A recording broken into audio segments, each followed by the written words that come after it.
Contre toute attente parfois, c'est le traitement même de l'eau qui a aussi des effets néfastes et qui concourt à sa pollution. C'est le cas en Irlande, n'est-ce pas? Ella McSweeney, vous êtes à Dublin. Bonjour Nora, oui, si la qualité générale de l'eau potable est relativement bonne, il existe un sérieux problème de contamination par les trihallométhanes, les THM.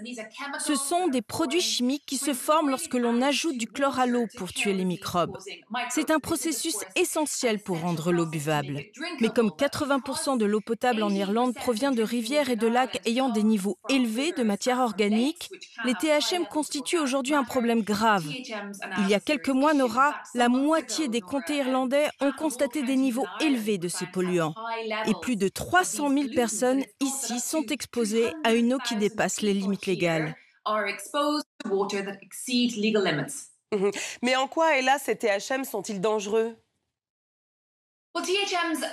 Les THM sont connus pour accroître le risque de cancer de la vessie ainsi que des malformations fœtales.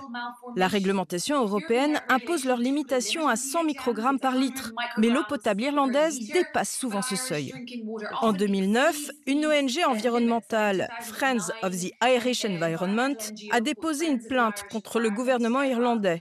Et en 2015, la Commission européenne a entamé une procédure d'infraction.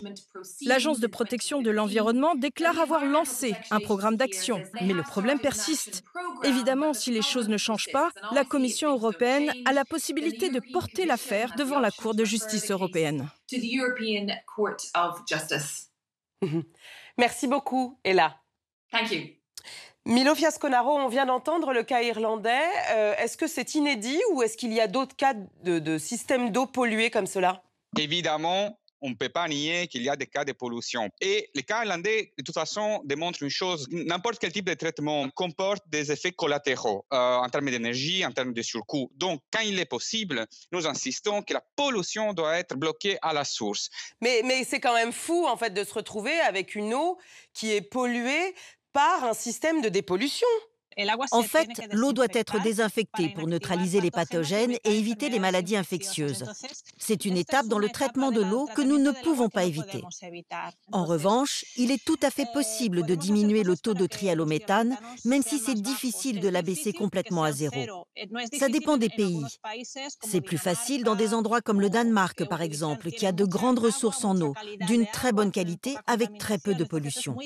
Mais dans des endroits comme l'Irlande, où l'eau est d'origine superficielle, c'est très difficile. Presque impossible de s'approcher d'un taux zéro, et c'est aussi très cher. Quoi qu'il en soit, est-ce qu'il n'y a pas un problème philosophique presque à se dire que la présence de THM n'est pas interdite dans l'eau européenne par la législation et que cela veut dire qu'on autorise des substances que l'on sait dangereuses pour l'organisme?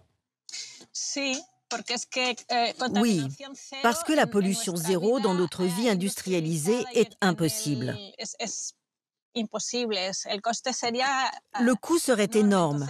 Alors nous cohabitons avec cela de la même manière que nous cohabitons avec la pollution atmosphérique. Dans la législation, les niveaux qui sont déterminés sont un compromis entre les possibilités techniques et la protection de la santé. Ensuite, à mesure qu'augmente la connaissance, le développement technique et que l'on actualise les lois, le niveau maximum admissible aussi se réduit.